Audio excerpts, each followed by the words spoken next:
Hello বন্ধুরা, আপনারা সকলে কেমন আছেন? আমি তো ভালো আছি। আজকে তো ওদেরকে বারণী স্নান, তো আমাদের এখানে সবাই গঙ্গাকে তেল সিঁদুর দেয়, তো আজকে আমিও দেবো। তাই সকাল সকাল ঘুম থেকে উঠে বাসি কাজকাম সব কিছু শেষ করে স্নান টান করে রেডি হয়ে গেছি। এখন আমি পুজো দেবো। তো ওনার পাপ্পা এখন গেছে বাজারে, বাজার থেকে পুজোর সব কিছু আমাকে জিনিস এনে দেবে, তারপরে আমি পুজো দেবো। তো আজকের এই ভিডিওটা কিন্তু স্কিপ না করে পুরোটা দেখবে। বন্ধুরা, আমার ঠাকুরঘর, তো এখন আমি পুজো দেবো। বন্ধুরা, মারা পাপা বাজার থেকে সব কিছু মিশছে। এদিকে দেখুন ওই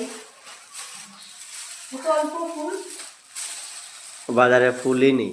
ফুল যে বিক্রি করে ওরা মানে নিয়ে বসছে, আর ফুল তো মানে যেমন একদম হরের লুটের মতন ফুলগুলা মানে শেষ হয়ে গেছে। না আজকে তো ফুল লাগবে বেশি, দেখুন অল্প ফুল। এর কত টাকা ফুল?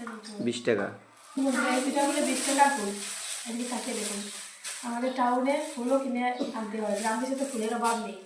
এদিকে দেখুন কেমন কি মিষ্টি মিষ্টি। আমি দেখুন বন্ধুরা দই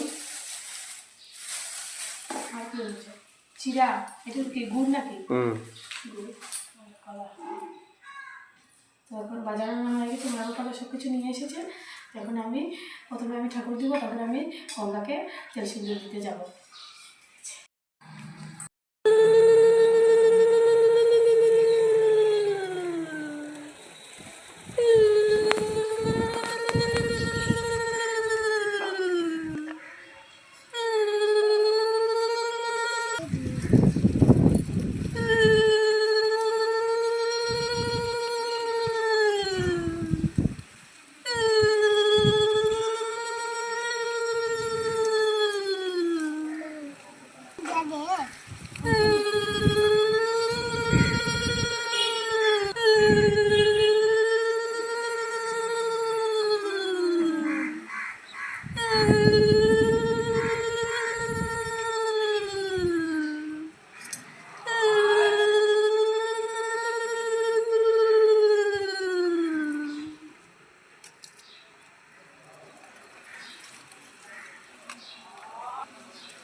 তো বন্ধুরা, আমার তো গঙ্গাকে দেওয়া হয়ে গেছে তেল সিঁদুর। এরপরে আমরা সবাই এখানে বাইরে গঙ্গার প্রসাদ তো ঘরের ভিতরে নিতে নেই, তাই আমরা সবাই, আমার শাশুড়ি মা, আমরা সবাই মিলে এখানেই প্রসাদটা খেয়ে নিলাম।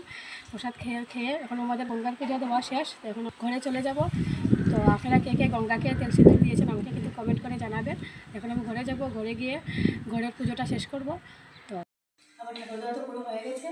তো আমাদের এখানে তো সবাই গঙ্গাকে নদীর পাড়ে দেয়, নদীর পাড়ে, পুষ্করির পাড়ে, কলের পাড়ে। তো আমাদের এখানে তো কিছু নেই টাউনে, তাই আমি ছাদের উপরেই দিয়েছি। আপনারা গঙ্গাকে তেল সিঁদুর কে কে দিয়েছেন কমেন্ট করে জানাবেন। তো এখন তো আমার ঠাকুর পূজা দেওয়া পুরো শেষ হয়ে গেছে, এখন আমি রান্না করতে যাবো। তো আজকের ভিডিওটা কেমন লাগলো কমেন্টে জানাবেন। Thank you, tata.